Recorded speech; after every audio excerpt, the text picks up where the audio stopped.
ఇవన్నీ నలిగిపోయేదేమో సామాన్యులు. దానికోసమే ఒక రామరాజ్యం అని చెప్పి భగవద్గీత 4వ అధ్యాయం 7 శ్లోకాల ప్రకారంగా ఒక పెద్ద ఏర్పాటు చేసి దాంట్లో మనం అందరినీ భాగస్వామ్యం చేసుకుంటారు.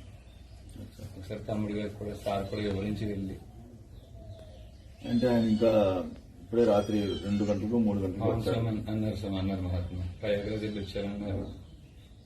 మీరు వేచి ఉంటే ఆయన లేచి సరే పర్వాలేదు వెయిట్ చేస్తాను. పర్వాలేదు సార్.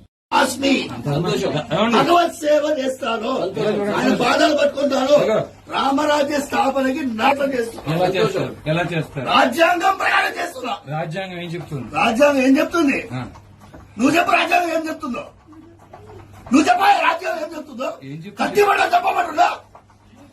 కత్తిబడిలో చెప్పమంటుందా? ప్రెసిడెంట్, ఇవాళ రోజు governors and Rajaprasad shall not answerable to any courts. Governor, President.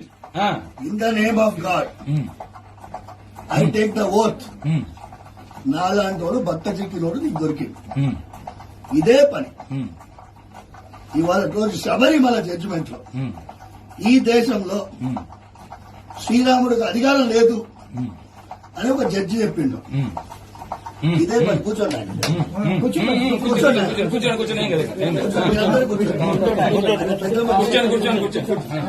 ఆయన పెద్ద మనిషి. 5 జడ్జిలు ధర్మాసనంలో ఒక జడ్జి ఏమంటాడు, ఈ దేశం రాముడిదే కాదంటాడు. 5 జడ్జిలు ధర్మాసనంలో ఒక జడ్జి ఏమంటాడు, ఈ దేశం రాముడిదే కాదంటాడు. ఓకేనా? మనం ఈ దేశంలో రాజ్యాంగం ప్రకారం జీవించాలి. అవునా కదా?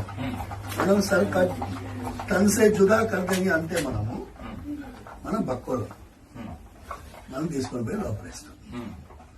మనం వెనకాల సైన్యం ఉందా? లేదు. నేనేం చేస్తున్నా, 2 గుణాన్ని తయారు చేసే ప్రయత్నం చేస్తున్నా. సోది చెప్తున్నా. ఒకటి ఆంజనేయ స్వామి గుణం, దేనికి దహించకుండా ఉండేది. మాట్లాడమండి. రెండోది అర్జునుడి గుణం, గురువు గారు చెప్పినట్టు ప్రవర్తించడం.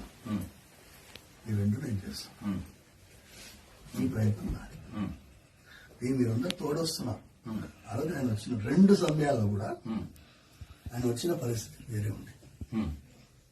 ఓకేనా? నేను స్వామివారి ఆరాధన 8 అవుతున్నా, అభిషేకం చేయాలి. నేనేమన్నా 3 గంటలకు వచ్చినా ఆయన నిన్న మొన్న మొత్తం నడక. సార్ చెప్పేది మేము వచ్చాం కదా, విన్నారు. నువ్వు నన్ను చెప్పినావు. జడ్జిమెంట్ కూడా చెప్పారు. జడ్జిమెంట్ అయిన తర్వాత ఏం చేస్తారు చెప్పండి. ఇది మనం రాజ్యాంగం ప్రకారం నడుస్తున్నాం. సుప్రీంకోర్టులో ఇంప్లీట్ పిటిషన్ వేసాం. శ్రీరాముడికి అధికారం లేకుండా ఏం దేశంలో ఇది? నీకు ఆ బిట్ పెన్షన్ అన్ని ఇస్తాం. నా దగ్గర ఉన్నాయి సార్, నా దగ్గర ఉన్నాయి. రెండోది ఏం చేస్తామంటే 8 రాజ్యాలు. రాముల వారి రాజ్యంగా పద్మనాభ స్వామి రాజ్యం.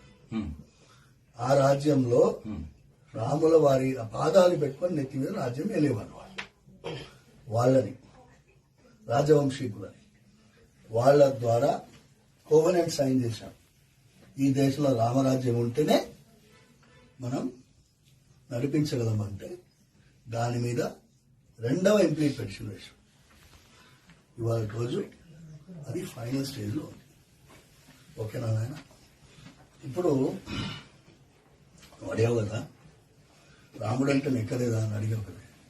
నీ మనసులో ఉండే భక్తి దాసుని నేను. ఎందుకంటే సుగ్రీవుడి దగ్గర రామాయణం వినండి స్వామి. రామాయణం ఆల్రెడీ అధ్యాయం చెప్తే వినండి స్వామి. సరే నేను చెప్పేది వినండి. మీరు విన్నాం కదా, విన్నాం కదా,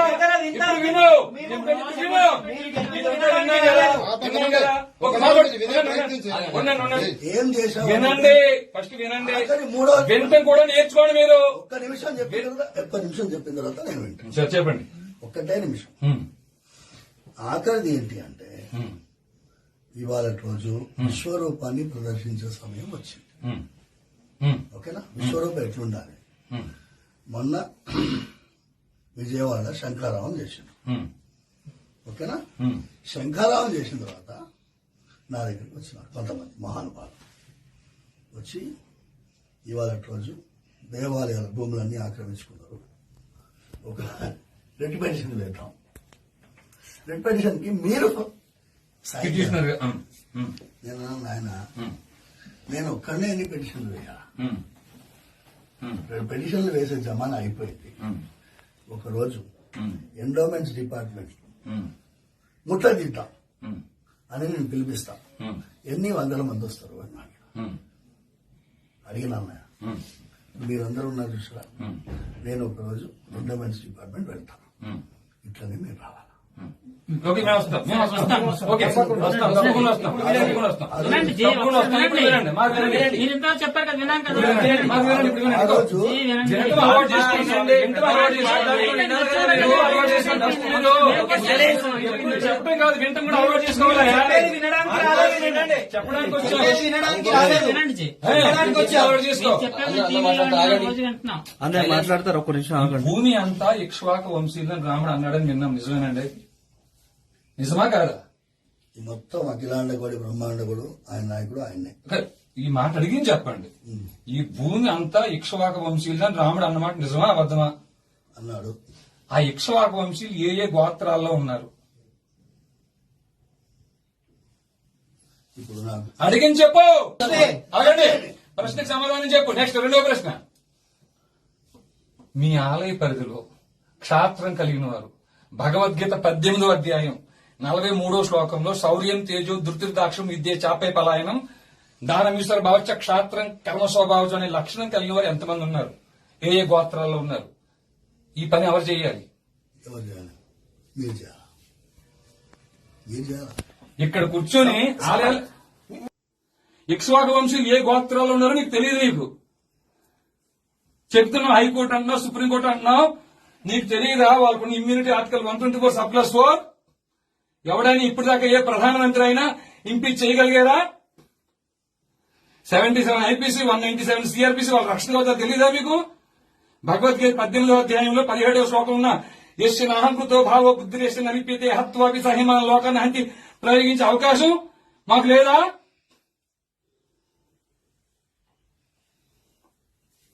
ఏమీ తెలియదండి అయ్యా. పండితులు వ్యాసం వేసుకుని తెలియని నటవిట శూద్రుల వనితలు స్వవచమౌటకు ఉపదిశించి సంతసిల్లి స్వరలయం బులెరుంగకని శిలత్ములై సుభక్తులకు సమానమని దురుకుగలన్న అన్నీ దొరకుడుకు బ్రోచురా. స్వరం తెలియదు. స్వరం తెలుసా? లయ తెలుసా? ఇక్ష్వాకు వంశీయులు ఏ గోత్రాలు ఉన్నారో తెలియదు. క్షాత్రం కలిగిన వారు మీ పరిధిలో ఎంతమంది ఉన్నారో తెలియదు. వైశ్య పరంపర 44వ శ్లోకంలో చెప్పిన వైశ్యులు కృషి కోరక్ష వాణిజ్యం మీ ఆలయ పరిధిలో ఎంతమంది ఉన్నారో తెలియదు. అన్య మత ప్రార్థనా మందిరాల్లో బోధిస్తున్నారు ఈ దేశాన్ని ఎలా దోచుకోవాలని. తెలిసిందల్లా ఒకటే, బలుపు అంతా ఒకటే, బలుపు అహంకారం ఒకటే. ఏం మీ స్వామి ఎప్పుడు దదుర్బాణాలు పట్టుకొచ్చి మీ మాటలు వినడానికి ఉన్నావా నువ్వు? ఈ అర్చక పురోహితులు మీ పని ఇది. మీ ఆలయ పరిధిలో క్షాత్రం కలిగిన వారు ఏ ఏ గోత్రాల్లో ఉన్నా, వైశ్య పరంపర వారు ఏ ఏ గోత్రాల్లో ఉన్నా, ధర్మస్థాపన కోసం కలిలో రామరాజ్యం ఏర్పాటు అయింది. భగవద్గీత 4వ అధ్యాయం 7-8 శ్లోకాల ప్రకారంగా. అయ్యా వీళ్ళు అనుకుంటున్నారు ఏమిటి? ఆయన నా వల్ల ఎక్కలేదు నాన్న, ఆ, నేను ఎగ్జామ్ లో ఫెయిల్ అయినాను, హ్మ్. పనికిరాను అన్నావు కదా, నేను పనికిరాను. చెప్పింది వింటూ నేర్చుకో. ఇలా చూడు, వింటున్నాను. అవకాశం ఇస్తున్నా, ఉగాది వరకు సమయం ఇస్తున్నా నీకు. రామరాజ్ ఉన్న అంతా పక్కన పెట్టు, రామరాజ్య స్థాపన కోసం పనిచేయి. ఆ తర్వాత లేదా ఎవరో కాపాడతారు, ఎవరో చేస్తారు, రిపిటేషన్లు, ఎస్ఎల్పీలు వేస్ట్. క్యూరేటివ్స్ దాకా ఉన్నాయి, వాళ్లే దొంగలు. ఏ న్యాయమూర్తులైతే అన్బ్రిడిల్డ్ పవర్స్ తో ఆర్టికల్ 124(4) అని ఇమ్యూనిటీతో 77 ఐపీసీతో జడ్జెస్ ప్రొటెక్షన్ యాక్ట్ తో ఇట్లాంటి రక్షణ కవచాలు పెడుతూ విర్రవీగుతున్నారా? రక్షణ కవచాలు బ్రేక్ చేయడం కోసం వచ్చేవాడి అయ్యా మేము కూడా. అయ్యా వింటున్నారా? మేము వచ్చిందే న్యాయ వ్యవస్థ తోలు తీయడం కోసం. వాళ్ళ దగ్గరికి వెళ్ళి భిక్ష పడుకుంటావు నువ్వు, వెళ్ళి వాళ్ళ దగ్గరికి వెళ్ళి రిపిటేషన్లు వేసి వాళ్ళు కొట్టేస్తే ఇంపీచ్మెంట్ చేసే అవకాశం నీకు ఆర్టికల్ 124(4) ఇచ్చిందా? ఇచ్చిందా మీకు?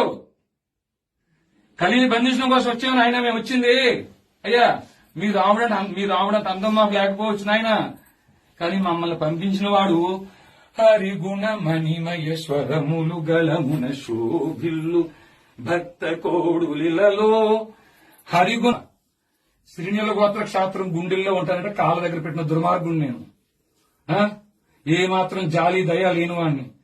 ఎందుకు వచ్చానంటే ఆ ముక్కంటి పిలిచిన పిలుపుకి వచ్చాను నేను.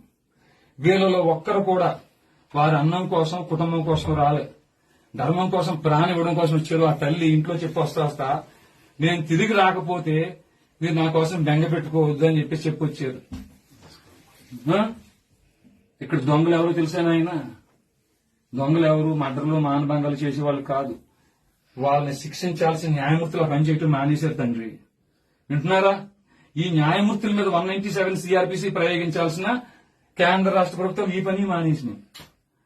ధర్మాన్ని బోధించి క్షాత్రం కలిగిన వారిని వెలికి తీసి వాళ్ళని గుర్తించి వారి పోషణ నిమిత్తం సైన్యంగా తయారు చేయించాల్సిన అధ్యయనంతో కూడా అధ్యాపనం చేయాల్సిన మీ పని మీరు మానేశారు. అయ్యా అయినప్పటికీ మా ఇక్ష్వాక వంశీల సాంప్రదాయాన్ని అనుసరించి ఒక్క అవకాశం మీకు ఇస్తున్నాం. ఇది తప్పితే మేము రాము మహాత్మా వచ్చి చేయాల్సిన పని చేసుకెళ్లిపోతారు. విన్నారా స్వామి? మీ పని మీరు చెయ్యమని మరొకసారి మనవి చేసుకుంటున్నాం. అయ్యా పెద్దలు ఎవరన్నా మాట్లాడేదేముందా స్వామి? మహాత్మా పురుషోత్తములారా, పురుషోత్తములారా, అయ్యా మంచిగా చేసుకోండి. ఓ సైనికుడిని ఇవ్వండి. అర్థమైందయ్యా? సైనికుడిని మాత్రం ఇవ్వండి. ఎందుకు ఇప్పుడు బయట మసీదులో ఏం చేస్తున్నారు మీకు తెలియదేముంది? మసీదులో ఏం చేస్తున్నారా లేదా? ఆవులను కాపాడితే నన్ను 4 రోజులు జైల్లో పెట్టిరు. ఈ